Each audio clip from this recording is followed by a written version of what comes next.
We are live and we are ready to thrive. Welcome in, everyone. Welcome back to the Triple Play Fantasy Podcast, your home for fantasy analysis, interviews, and entertainment here. We are, of course, sponsored by Fantasy Points and the Fantasy Points.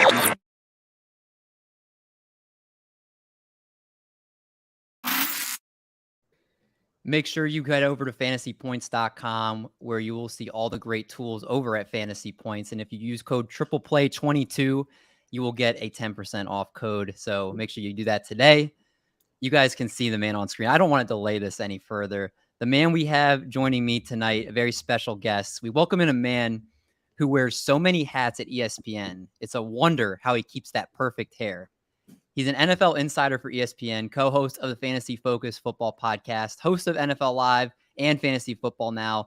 This man is plugged into front offices, fantasy football, craft beer, and keeps you plugged to your TV screen whenever he's on air. If you want to know how I'm feeling about our guests joining the show tonight, well, let's look at this. Let's go! It's great. It's How great. awesome is it's this? Great. No, it's great. I mean, I couldn't have said it better myself. It is Field Yates. How's it going, man? I'm doing great. How are you? Thank you so much for having me on. That was an extremely kind, probably too kind of an introduction, but I really appreciate it. And I wish I had like 1/100th of your ability to create digital media and intros and insert videos into podcasts like you're doing right now, live streams like you're doing right now. I will trade you. I don't know what I can trade you of value, but I will trade you something for some advice on how to do those sorts of things.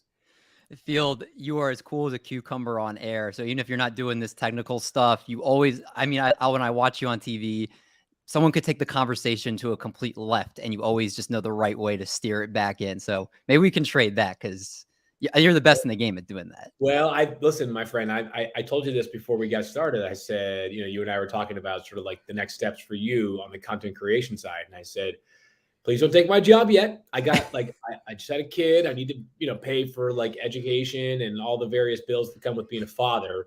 But I know it won't be long before you're doing the exact same thing. And it's been great to see how much more you've done over the past year, and not just your usual work, but obviously your expanded role with the 33rd team. And I mean, I don't know how people are doing multiple sports well. I can barely cover fantasy football. But to see you do multiple sports, I'm sitting there like you'll post names on Twitter of baseball pitchers, and I'll act like I have any idea who they actually are. And then it'll be like a Brewers middle reliever who all of a sudden I'll understand has like fantasy value. Meanwhile, like 10 seconds ago, I'd never heard his name before. Then I'm doing a deep dive on like, his college background or what round he was drafted in, you name it. So I applaud I hear this word all the time with describing football teams. Multiplicity. I applaud the multiplicity that you bring to the table as a fantasy analyst. Field, you have been my biggest inspiration in this industry, and what you did for me in the 33rd team. Promised I would not bring the tissues out, but I really appreciate everything you've done for me. And you are not just an inspiration to me, but for so many other people that create content and see what you do, and not just what you do, but the fact that you take the little time that you have. Again, we know how much stuff you do because it's evident seeing you in all the places you are, that you take time for us and come on shows. It just means the world to me. It means the world to everybody that's trying to make it in the industry and make a living doing this. So I can't tell you enough how much it means to all of us.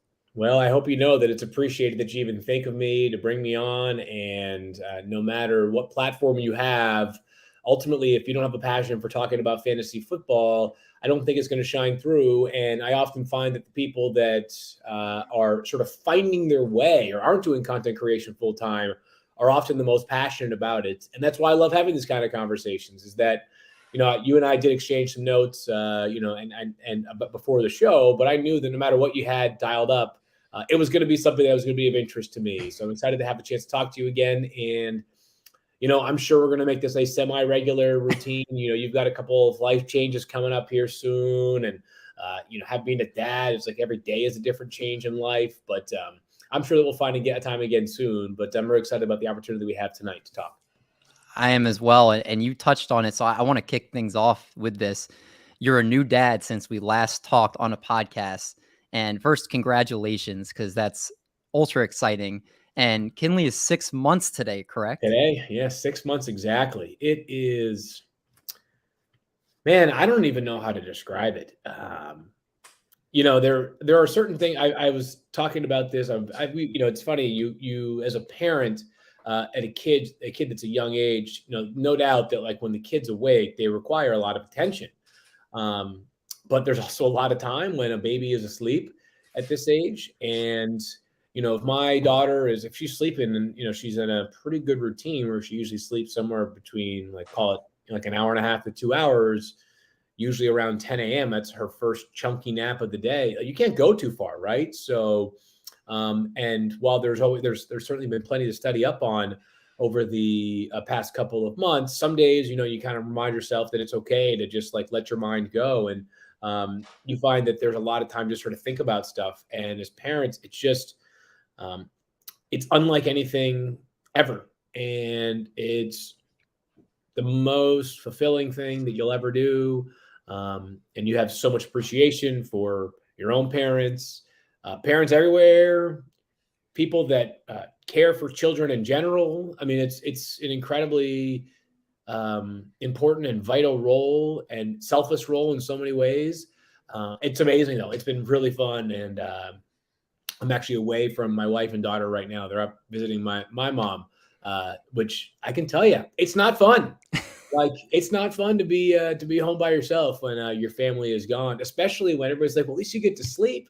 Well, for some reason, I can't seem to train my body to sleep in now that I'm a dad. I thought it would be the easiest thing in the world. It is not.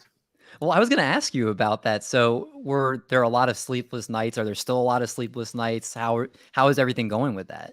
Yeah, it's actually going pretty darn well. You realize that everybody as a parent has certain things that, like, you could complain about everything. You're totally entitled to that because you're sleep deprived for the first few months, basically no matter what. And you kind of just like throw everything that you knew about sleep patterns to the wind. Because you realize that like for the first few months, especially, and this is I'm going to not try to speak in generalizations. I'll just try to be specific to our experience. But these first few months, it's like, Kinley took like 3 months to figure out her schedule. I mean, she slept a lot, and, certainly sleeping at nighttime was more prevalent than sleeping during the day. But like until about 3 months old, some days like she'd wake up, she'd take a nap, she'd fall, she'd get up and then take another nap like an hour later. And you'd be like, "How are you tired?" It's like, "I don't know," because she's 3 months and everything she does requires a whole lot more energy. And lifting one arm for us is secondary. For her, it's like that requires every ounce of muscle that she has in her body right now. She's not like you in the weight room, right? She can't put her on iron yet. So we're doing great with the sleep now. We're very fortunate. She's a good sleeper, and it actually works out nice. I am much more of a morning person. My wife is much more of an evening person. So if I'm almost always the first person to bed in our household, and I'm almost always the first person awake in the household. So I get dog and daughter time in the morning, and my wife gets a little bit of extra sleep. And then in the evening time, if there's stuff that needs to get done that we didn't get to during the day because we were parenting, my wife gets to take care of that. So my only thing that I feel like I've learned over the first 6 months of parenting is that like it would be amazing to have like a third parent. It'd be great, right? Like, because there's so much stuff that we feel like we're leaving behind. It's never going to happen. So we're just grateful that we have each other in the process. It sounds like you have a great system with just you guys knowing like you're more in the morning, she's more in the evening, and you guys seem like the thing that I feel like that's most important. And I'm learning this as we're getting ready to get to that point in our lives soon, is that you guys, I feel like, still live your life. You don't just stay inside, and that you guys are going out and doing things with Kinley. And like, I think that's awesome to be able to do with somebody, when they're very young, to still go out and do what you want to do and just We made bring a them rule. along with you. Yeah, we made a rule for the first 3 months. Like we just said, we're taking her everywhere we go. And Mhm. like, I'll share one story where we went up. Our neighbors across the street here in our neighborhood are amazing. They're great, and they're similar age to us. Don't have kids yet, but similar age. And we spent a ton of time with them. And they said, so sometimes the stuff we do is impromptu, right? They're your neighbors, so they texted us at like, I don't know, 4:30 one day, and they're like, "Want to grab dinner tonight in the center?" We're like, "Great, that sounds awesome." We picked a place. We went there. We get there, and there is a 7-piece band rocking out but they were taking the stage like 30 minutes into our meal. So we brought Kinley, we had her in the car seat, and we put her on the inside of the table. Like it was a table that was set off a little bit from the wall. So Chapin and I, my wife, were sitting up against the wall. We had Kinley next to us and just sort of sitting there in her car seat. She passed out like 10 minutes after we got there, slept through a band that like the rest of us were looking for earplugs. And I remember we got up to leave. The people next to us were like, there was a baby there the entire time. We're like, yeah, she was just chilling. And you know, these kids are incredible with their ability to sleep and their ability to sleep through basically anything. And we felt like it was important for us to. It's helped. You know, our I mean, as much as a 6-month-old can be, she's super social and doesn't have stranger danger. So we're all figuring it out on the fly, and there are a million different ways to parenting. And I will never, ever, ever judge other people for how they go about it. But that was important for us to maintain sort of the mentality that like wherever we go, she's going as well. I love that. I think that's so vital to do, and you guys are doing a great job of it. And I'm curious also, how's Cisco adapting to having a little sister now? I feel like it's got to be a big change for him. Yes, that's my dog who's 2. He's a golden retriever. He's 2. He has the mind of like a puppy, and he has the body of like a German Shepherd. He's huge. It was fun. At the beginning, you could tell he was sort of like, so when do we return her to wherever she's right? But he quickly turned the corner. And, you know, dogs, speaking generally, certainly Cisco, he's kind of got, like, he just needs the basics in life. And, you know, you give him his attention and you feed him, you take him on a walk. And that's part of our morning routine is, I'm telling you, at least every single day that I've been with Kinley and Cisco's, I traveled a little bit, but not a ton, but a little bit for work. If we've missed one day, it's just one, but we have taken a walk every single day together in the morning, and minimum, like I can tell that maybe I'm sensationalizing it for my own good, but I can sense the joy that he gets from walking and being a part of the crew. And, you know, as I'm sure any parent out there will tell you, walks are like a massive part of your routine because it's a great way to not only get a little bit of physical fitness in yourself, but also, you know, for the baby, they get to just sort of chill and hang out. They love walks. So it's a nice little morning routine we have going. So is Chapin, if she's still sleeping, so you have the baby in one hand and Cisco in the other, like while you're doing?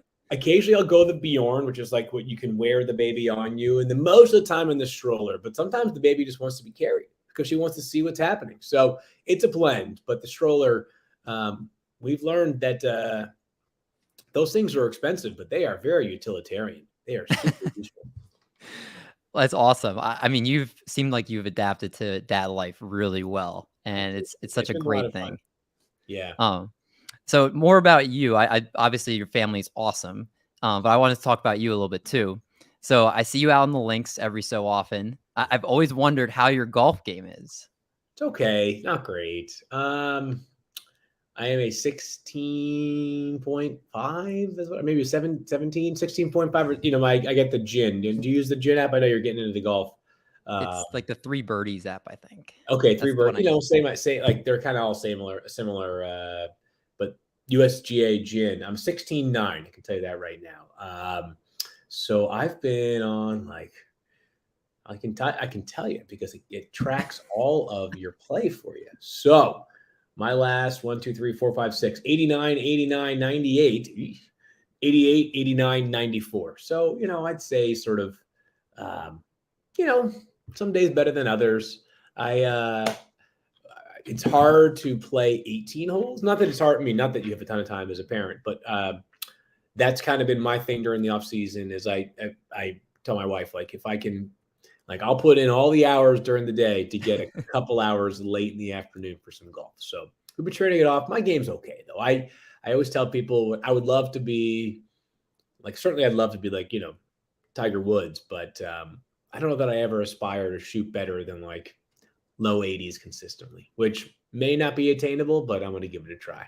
I mean, high 80s already is not bad. And I mean, I think at that point, you're going to be not slowing anybody down. You're, I think that's pretty decent for somebody. I just broke 100 for the first time today. So Let's I'm. go. Oh, let's go.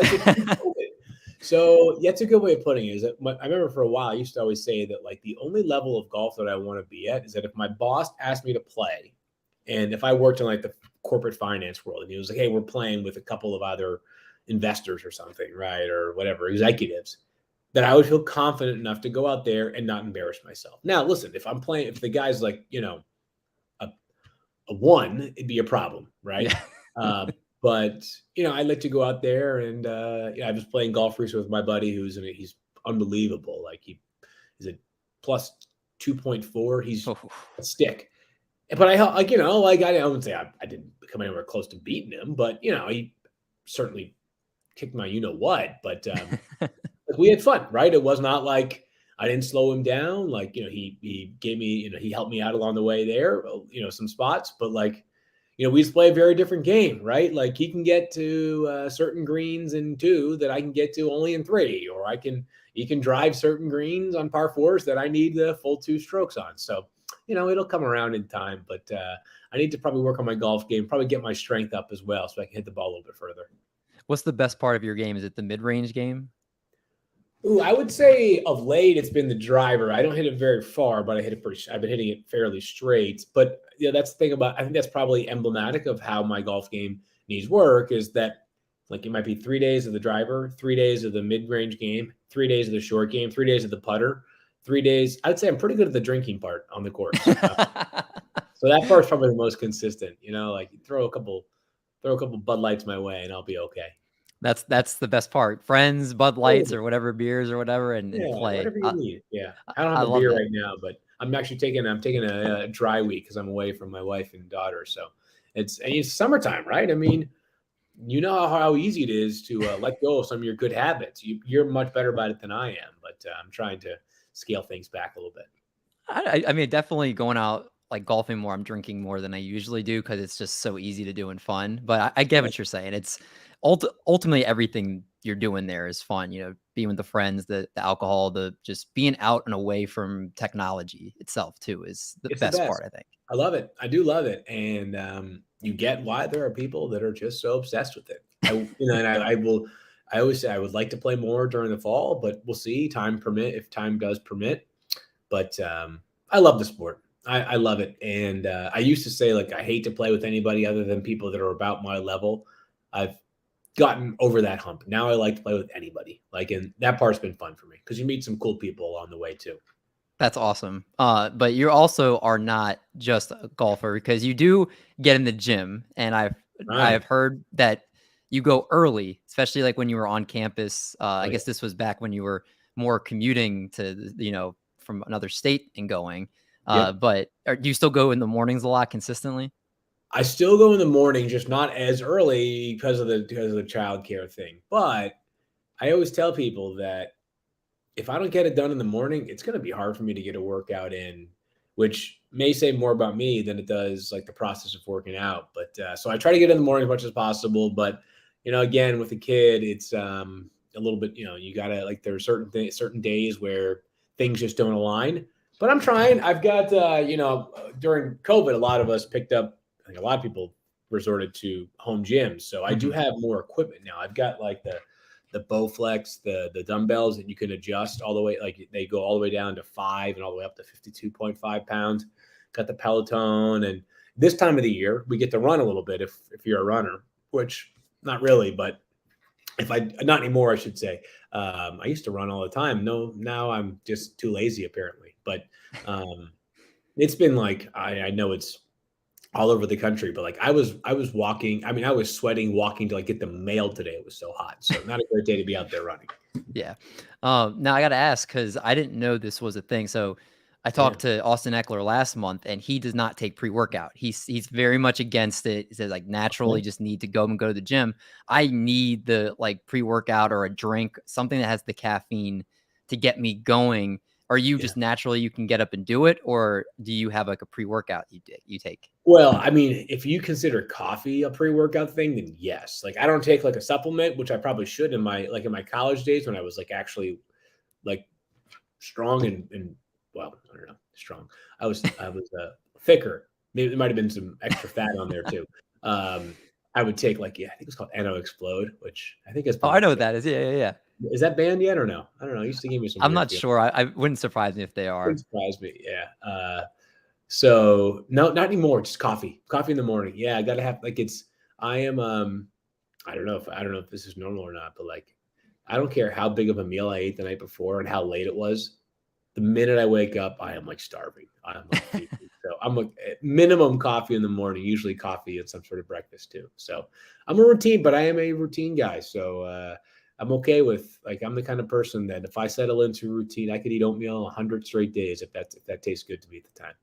Do the oatmeal with the scoop of protein powder in it. Have you ever That's done not a that? bad idea. That's actually a good idea right there. Although recently I've been eating cookies and cream. I've been drinking cookies and cream protein powder, which I don't know if that would mix as well. I should just go get like a chocolate or some sort of generic non-flavored, which would probably serve myself better in inside oatmeal, right? Well, so I'll get like a birthday cake one or something that I feel Ooh, like that's a good one.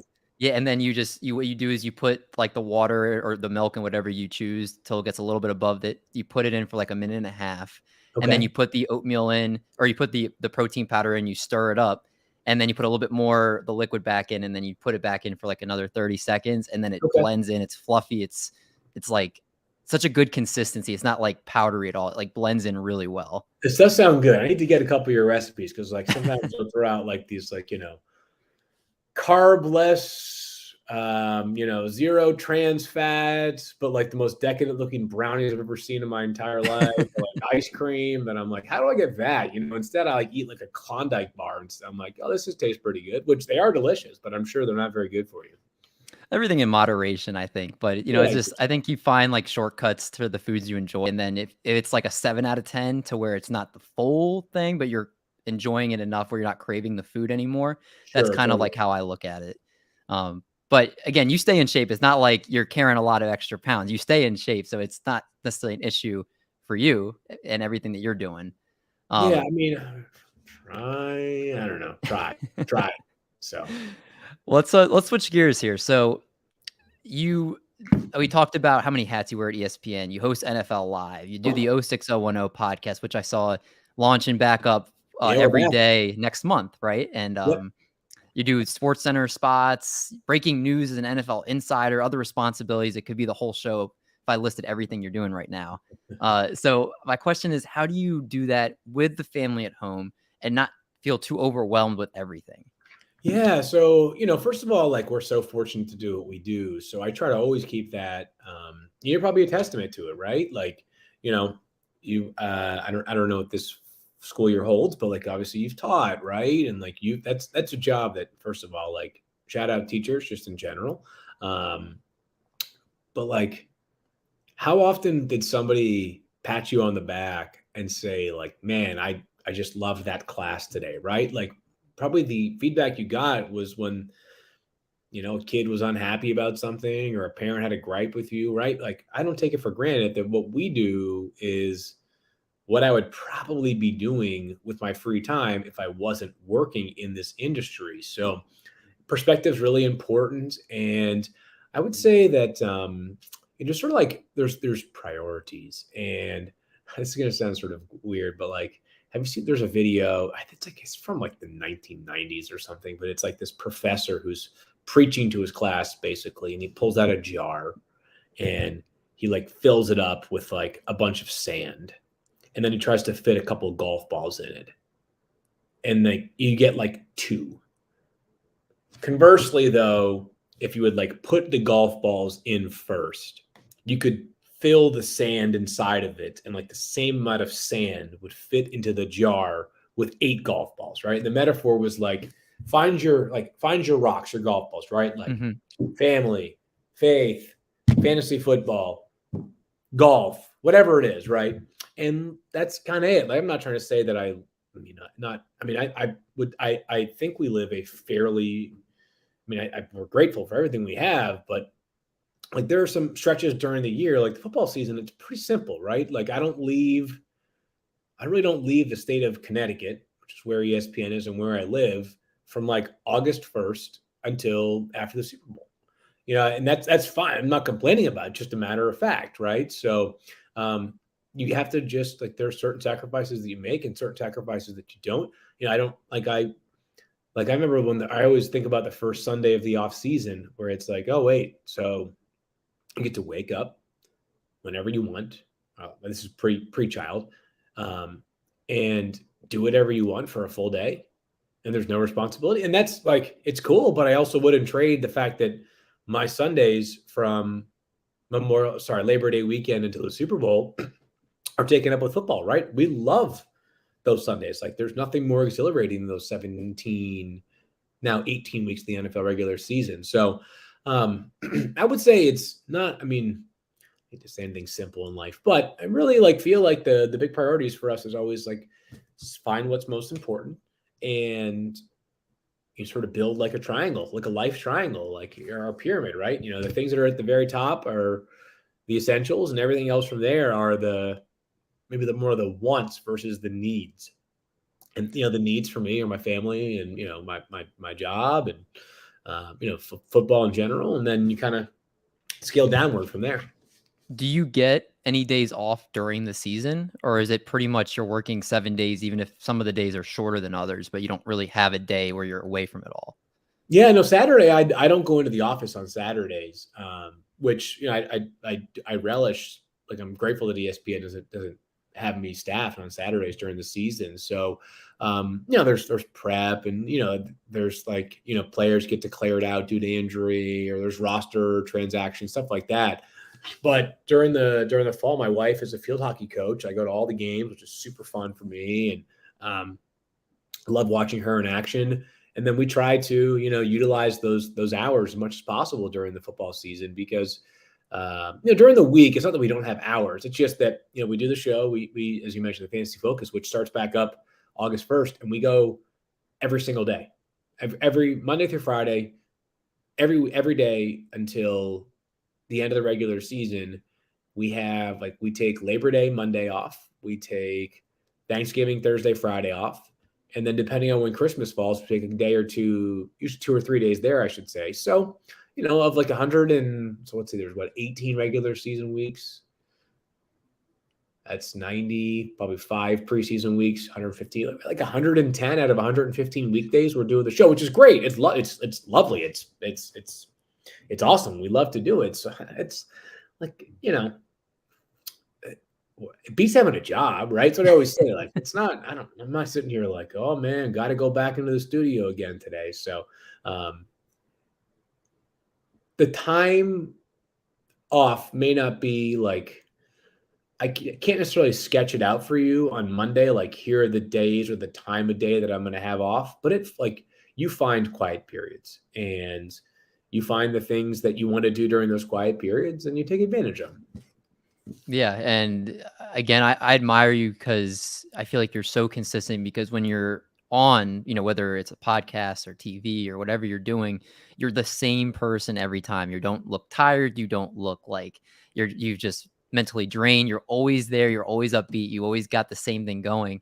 And that's something I feel like not many people can do, because you're on all the time. And it's, even if you're not mentally, like, you can't tell that watching. So like, I just something I feel like not many people have. And it's something that I've always admired about you and all that you do with all that. Man, I appreciate you saying that. Honestly, I think I wish I were a bit more attentive sometimes. I can be distracted. Like, I think we all can. Like, I tell you what, there's this weird balance that I think is only human nature, but we have this addictive, almost like it's like a cigarette, right? It's like, it's social media, right? It's like, if you love it, you love it. And sometimes it's all consuming, right? And I'm like, 5 minutes passes by, and I'm like sitting there. I'm like, "Ooh, man! Anybody else have a Kyler take today? Right? Is there anything that I missed?"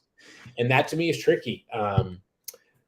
But there is a responsibility that when the camera's on, that you're, or whatever it is, whether the camera's on, whether the computer's on, you have to write something, whether the microphone's on, you're doing a podcast, you have to be on. But I think what's like, I have to remind myself is that, like, sometimes when you're doing a show, like a podcast, or for us, a live stream that turned into a podcast, is that you're not getting like that visceral reaction. No one's sitting there saying like, "Ooh, good point. Ooh, bad point. Dude, what are you talking about?"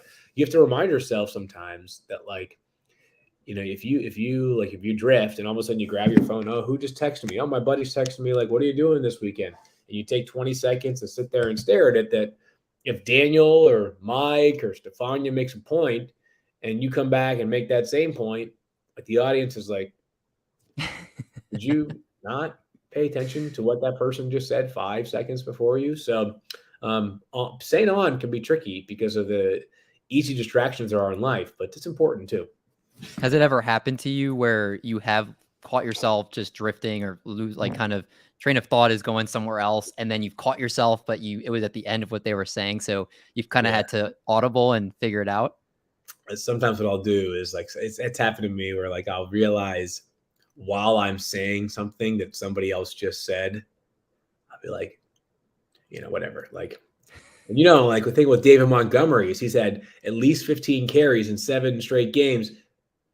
As Mike Clay was just saying, That's great. Oh, That's good. crap, damn it, gosh, or as has been said before. So a little awkward, but we're all imperfect, right? That's fantastic. When did you think of doing that? That's a perfect cover up. Yeah, something like, yeah, I know it's sort of funny, but no, it happens. It really does. And the reality of our industry, I think at some point we're going to talk about Matthew, so I want to make sure I expand on this thought, is that the reality of our industry is that it's not necessarily saying something different than everybody else. It's how you convey that information. Like, you name some of the smartest people in fantasy football. We'll talk about Matthew Moore, Mike Clay, JJ Zacharyson, Evan Silva, and Adam Levitan. Like, you name, there are a million of them, right? Graham Barfield. I can go on. I can list 50 of them. And it's not that each one of them is saying something that's so different than the other person. Sometimes we all have similar thoughts, right? Like, a lot of us in the fantasy industry are bullish on Gabe Davis this year, right? It's not that any of us are saying something dramatically different than the others. It's how you say it. And that, to me, is a big part of what we do is, it's how do you take all the information that you have, and I would say, like, how do you present it on like a bite-sized piece of candy that someone can enjoy, and they'll come back and want another bite-sized piece of candy the next day when the show is back on again. Yeah, I think that's the way that we're struggling with now, is especially analytics have become a big part of fantasy football. And those are very important. But if you just throw numbers at people, especially if you're talking about it, people are going to start tuning out because a lot of people aren't plugged in to that, the casual listener, and finding a way to be able to say, hey, these are important numbers. Here's why. Throw in like some humor, throw in something that makes people tuned into not just the fantasy advice, but to you. And like you said, being able to convey it in a way that's digestible. So it's a very tricky science, but people that like yourself and like Matthew, who we'll get into right now, is a perfect transition here. He's been doing it for so long, for the last 15 years at ESPN. So I've no question he's the go to fantasy football. Everybody, that's the first person who you think of when you hear fantasy football. What was the biggest thing you felt like you learned from him during your time working together? Yeah, it's one. I've said this before, so I don't know if people who are listening have already heard it, but I'll say it a million times, is that we were just talking about how, like, a lot of us share similar thoughts. And Matthew is the best ever, undisputed, at, even if he's saying something that's been said 7 times before, doing so with an energy, a passion, entertainment value that makes it must read, listen, watch, you name it. Love Hate comes out. I don't know what the future of Love Hate is for Matthew at his next ventures, but that came out on Thursday. There are people who have a column previewing the week ahead by like Tuesday morning. Love Hate was literally appointment. It is. I'm going to continue to talk about it in the present tense. It is literally appointment reading. It is, to me, as entertaining and captivating of content as there is in Fantasy Football Weekly. Matthew had this incredible energy and has this incredible energy, an ability to share wisdom in a way that no one else can. And fantasy football is really popular, no question about it. It would not be nearly as popular if not for Matthew's influence, because he's dedicated his life to not just providing fantasy insight that's valuable to people like you and I, but to growing the industry immensely. He's been a trailblazer for a ton of people. And it's not just people who want to be fantasy football writers or content producers. Matthew started his fantasy football career by writing blurbs on what was then known as Roto World and calling into ESPN LA radio. That's how he got on ESPN's radar. Someone heard him doing a segment with like 710 LA out in LA. 710 ESPN radio out in LA. Like, think about all the people right now that are doing journalism on their own, people that have Substacks or have their own personal websites, have subscription-based websites. Like, Matthew paved the way for them too, because he didn't start with like a bunch of capital. He didn't have, there wasn't fantasy football coverage at that time. He created it, and he's a super inspiring person in a lot of ways. And, I'm not really in a spot to talk a lot about exactly what his future holds. I want Matthew to have the opportunity to share some of that information. But I'm going to miss him like crazy, man. We already do. And not to say that we're not, and I'll speak for the people that I work with closely, we're all super excited for Matthew. And that's not ever going to change. But, you don't just like have someone like that depart and just expect that continuing to do the same things over and over and over again is going to just keep the train on the tracks. It's a challenge for us to figure out how do we produce really insightful content that's also entertaining, that also is up to the standard that Matthew set for us, because it was extremely high. Yeah, I mean, we talked about just how everybody knows who he is, and especially with you guys working with him every day, losing somebody like that, I imagine it's like losing a brother, because you worked closely together all the time. So Yeah. you get the admire the fantasy part, but you also just the part off camera that we don't get to see. I know, like, obviously, he was at your wedding, and you guys do spend plenty of time together off air. So it's that aspect too. I'm sure it's very hard. Well, we've been talking about it a lot, is that he keeps reminding me, is when we say goodbye, like whenever we're together, we say goodbye. He's like, Field, we're not colleagues, but we're still friends. And we don't live that far from each other. So it's not like Matthew's going to evaporate into the ether and I'll never see him again. His wife is a friend of my wife's, and we love watching. He's got 5 kids, and his twin daughters are so cute, and love watching them grow. And he's been the same way with Kinley, seeing how much she's changed over the first 6 months of her life. So not the first time is, everybody says, hey, this is life, right? Like, you're going to have people that come and go in your work world that are going to, and some will stay. And the ones that you were truly, deeper than colleagues with, that they're the ones that are going to be the most impactful in your life beyond whatever date you stop working with them. Well, you're still obviously working at ESPN, and you're still doing tons of great stuff for the 06010. So I would not be time with you here to ask without asking a little bit of fantasy football. Let's talk fantasy. Hey, why not? I don't even know what time it is. 8:56 by my watch. It's great. We can talk as much or as little as you want. Well, I'll keep it not too long, because again, I know your time is very valuable. I don't want to take too much. You got to pack. Hey, I'm supposed to put you back to your job that your wife, I'm sure, is an incredibly patient and loving woman. But I know that pressure the night before you travel. Hell hath no fury like a significant other that is raging because you have not yet finished packing and you have an early morning flight somewhere. Yeah, I mean, it's bad that I have another podcast tonight too, so I'm trying to oh my God. pack, and then what time's that one at?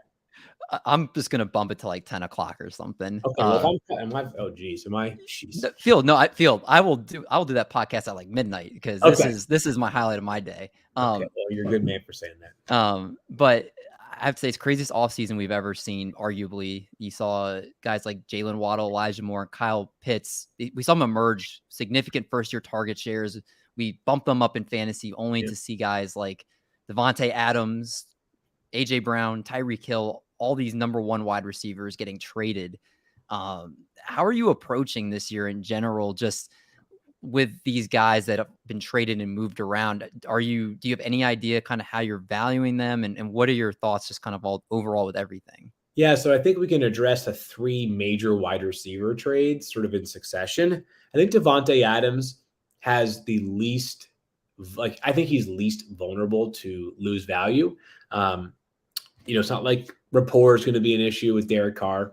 He's known him for probably 10, 12 years now. They've played together for a long time.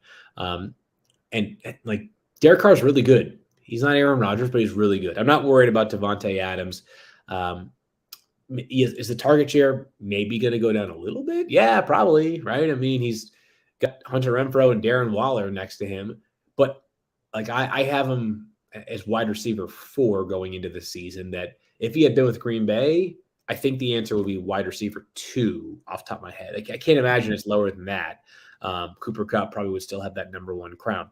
Tyreek Hill needs a bit more volatility, and I'm going to pull up his game log just because hopefully I can do this and do so in a way that doesn't screw up the stream as well.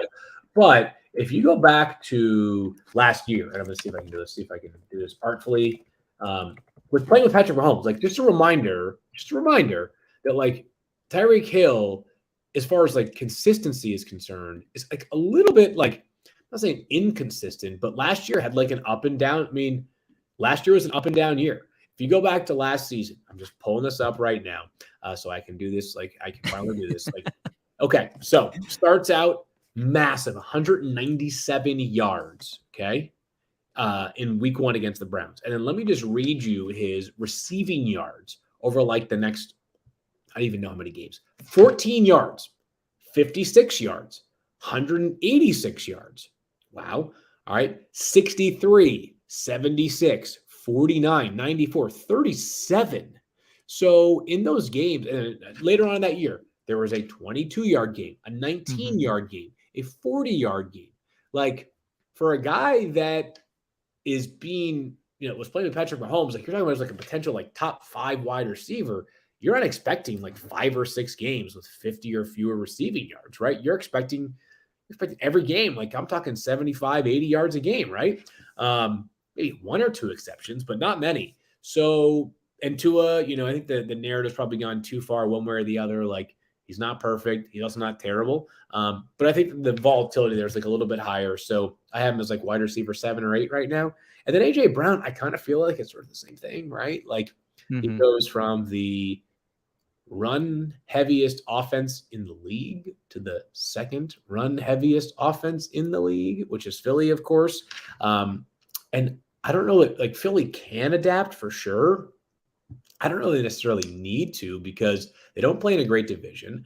And like Jalen Hurts is not, listen, we saw it in the playoff game. You're not designing game plans for Jalen Hurts to throw the football 42 times in a game. That's not the winning formula for Philly. So I think A.J. Brown is kind of like where he was last year. He's so darn good. And the Eagles are not loaded at wide receiver beyond A.J. Brown that if I'm Philly, I know Devontae Smith is awesome. But like, obviously there's been some misses along the way evaluation-wise. Like I'm sitting there thinking to myself, all right, A.J. Brown should see 25-ish% target share. Maybe Devontae Smith is 22-ish% target share. Dallas Goedert, maybe he's a 18 to 20% target share, and a 25% target share for AJ Brown with his explosive play ability. To me, that's like, top like 15 to 20 wide receiver. Wide receiver is so deep this year that like it's hard to find room for everybody inside that top 15. It is really tough, but like you said, there's a lot of promise here for these guys, even with the different situations. It's interesting with Philly because the passing game averaged nearly 30 attempts per game, which was the 4th lowest in the league last year and the fewest per game at home. So both those obviously are going to need to go up, especially if you want to assess Jalen Hurts. And as far as like Tyreek Hill, I think it's a very interesting scenario with him because Tua was 30th in deep ball attempts, only 2.2 per game. But he was also 4th in play action completion percentage, which I'm sure they're going to try to do a lot more of this year. It's a chicken versus egg thing, right? Like, yeah. Do they do it so infrequently because they didn't have the pieces to do it? Or is it because Tua is not capable of throwing the ball down the field? So I think it'd be really interesting to see how things shape up. Yeah, I mean, both of these teams have so many great weapons around them, but it's the quarterbacks. It's like they're going to give them the keys this year to really flourish and see what they have. They're not going to be playing conservative. Both the Dolphins and the Eagles both ran the ball a ton, and I think it's going to be very interesting to see how it plays out. I am curious, though. We're talking about these big name guys, but I forgot what you called it last year. I thought it was Fields' favorites. You are correct. Yeah, very witty. Yeah, but I love the alliteration, so I got to ask, who are some Fields favorites this year that you think could fit that description? The guys you find yourself drafting a ton of. Yeah, when I saw you put that in the note, I thought to myself, "Oh yeah, I did that last year. I forgot about that." I need to work some things up this year, and the reality is that a lot of those came together when we were doing what we call our double trouble, which is when we preview 2 teams per show. And I was thinking to myself, like, how come I haven't had one hit me yet? And the truth is, I haven't had one hit me yet. And so, do I have players that I love? Yes.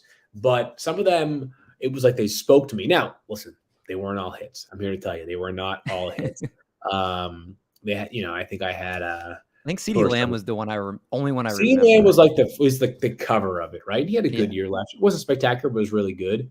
I definitely had Jonnu Smith on there. Like, there's one that I wish I had back, even though I think it's gonna be like I think even better this year. Not maybe just not, like in fantasy, you got to be like a top 8 tight end to really matter. But I had a handful on there that I wish I could take back. So maybe that column will get retired after just 1 year. No, I'm going to come to them. So because I was like, I need to come with a few, and then I was like, I just don't know that I'm there yet. Like, I think they're going to speak to me. So there are certainly players that I like, and the concept of the column was like not like based off ADP, but it also was not like, hey, yeah, like it's got to be. Like, I wasn't going to name Derrick Henry and whatever going into last year, Devontae Adams or Josh Allen and Patrick Mahomes, right? The idea was guys who weren't exactly sleepers, and I actually don't know that sleepers are really a thing anymore in our industry.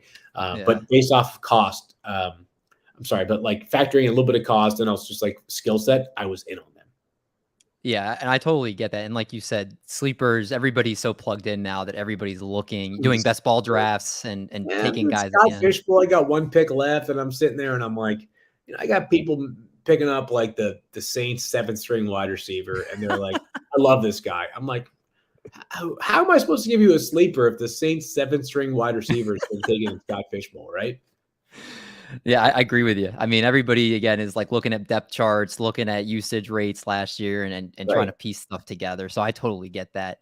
I will say though, if you guys run out of topics, I know you guys do your double trouble, but you should do a Fields favorites episode. It's going to come together, no doubt. I have a feeling that like over these next couple of weeks, as we get closer to the return of our show on a daily basis, we're going to be like, they're going to speak to me. And we always come into the season talking about like all the things that we want to do. Sometimes we get most of them done. Sometimes we don't, but it's on the list. I love it. Well, we were talking with Field Yates, insider, podcast host, just does so much of everything. Field, I just want to get you out of here with just some fun triple play rapid fire. So questions, just the first answer that comes to your mind, you answer. All right, your game? Yep. Okay. First question. What goes first, the cereal or the milk? Cereal, unquestionably. All right. Is a hot dog a sandwich? No. Okay. That's fair. Between 2 slices of bread, right? You're making me rethink this, but no. Okay. Fair. All right. You have to fight Mike Tyson once, or you have to talk like him the rest of your life? Talk like him the rest of my life, because I'm not sure I'd be alive if I fought him. That's fair. All right. Be half your height or double your weight? Double my weight. I turn into muscle mass. I like it. Yeah. Listen to one song the rest of your life, or never be allowed to listen to the same song twice? Ooh, I think never be allowed to listen to the same song twice, because there's so much good music out there. That's a good one. I think that I'm with you on that. Teach a water aerobics class to teenagers or a hip hop class to the elderly? Water aerobics to teenagers. All right. That was a little weird one. 10 years older from the neck up or the neck down? Ooh, Probably from the neck up, because people say I need to look a little bit older. I look pretty young, so I'm okay with that. Because I think I'm 35, but I feel good. So physically, I feel good. I don't know. I'm not sure how you're supposed to feel at 35, but I feel pretty good. So I'll take 10 years up, 10 years from the neck up. It's always a good thing, I think, when you look a lot younger than you are. Yeah, So, absolutely. I agree. wear an eye patch or a cape next NFL Live.